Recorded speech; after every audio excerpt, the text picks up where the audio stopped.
A lot of rumors about Half-Life 3 have been swirling around the internet lately, so I thought I'd share my thoughts about it since that is something I haven't really talked about yet on this channel. I always tell myself I should make a video with Half-Life 3 in the title because I know deep down that a lot of people will want to watch it. The problem, of course, is that Half-Life 3 does not exist. That means all of this video will be baseless conjecture and opinion. So today I will be slandering the future for the sake of the present. Many people were speculating with their speculative speculums that something about Half-Life 3 would be announced during the 20th anniversary celebration for Half-Life 2. Some even hoped Valve would drop Half-Life 3 to mark the occasion.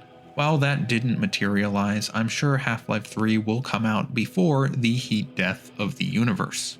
I suppose Valve did vaguely say that it was the right time for something new in the Half-Life universe, and hopefully that means that we will be getting Hunt Down the Freeman Source 2 edition. The biggest problem for Valve is the weight of all the expectations that they've left to fester for such a long time. It's like when you forget to text someone back right away and then a week later it's a little bit awkward to respond.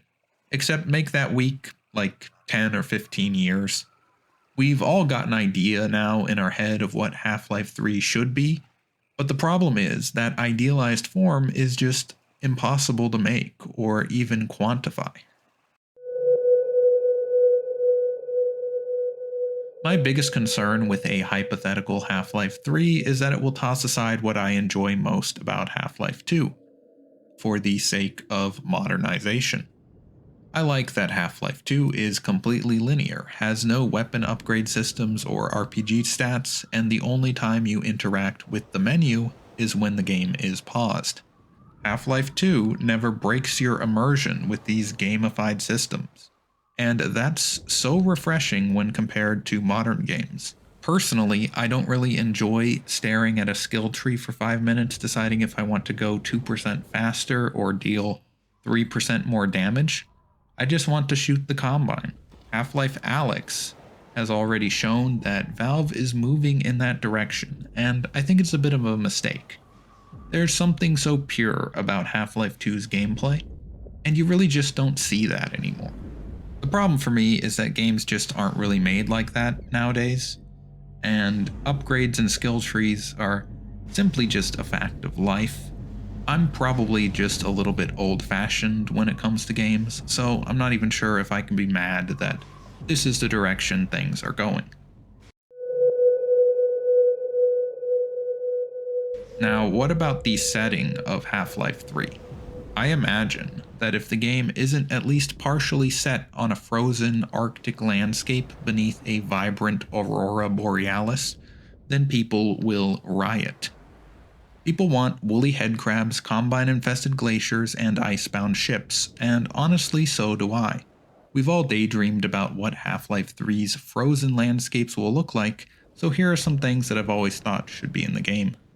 I'm pretty sure the game should feature some ice caves, like the ones they have in Iceland. Imagine how good those would look in Source 2. Headcrab-infested Arctic wildlife is another thing that I think Half-Life 3 ought to have. Either a polar bear or large seal infected with a headcrab would make for an interesting Arctic enemy. They talk about headcrabs attaching to animals in Half-Life Alyx, and I think it would be pretty interesting to see that in action. Speaking of Arctic wildlife, I wonder if puffins would replace the crows and seagulls seen in Half-Life 2. It will also be interesting to see how the Arctic environment as a whole will have been affected by the Combine.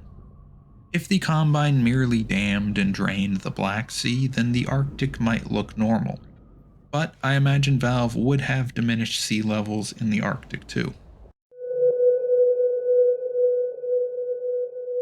What about the storyline of Half-Life 3?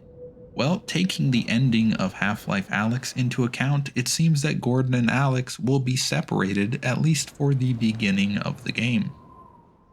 That's kind of a shame because it was kind of fun to have Alex tag along on the journey, especially in episode 2.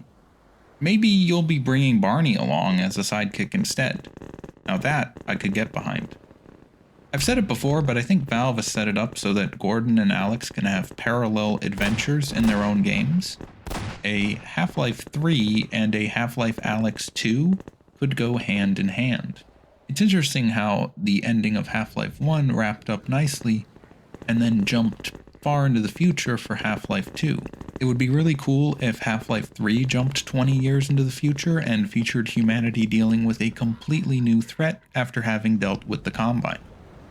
I often get comments that imply that the reason I make such weird videos about Half-Life 2 is that Half-Life 3 isn't released yet. But these comments fundamentally misunderstand my channel. I will be making weird videos about Half-Life 3 within a week of it being out. Well, if you enjoyed this video, consider subscribing for more Half-Life related stuff.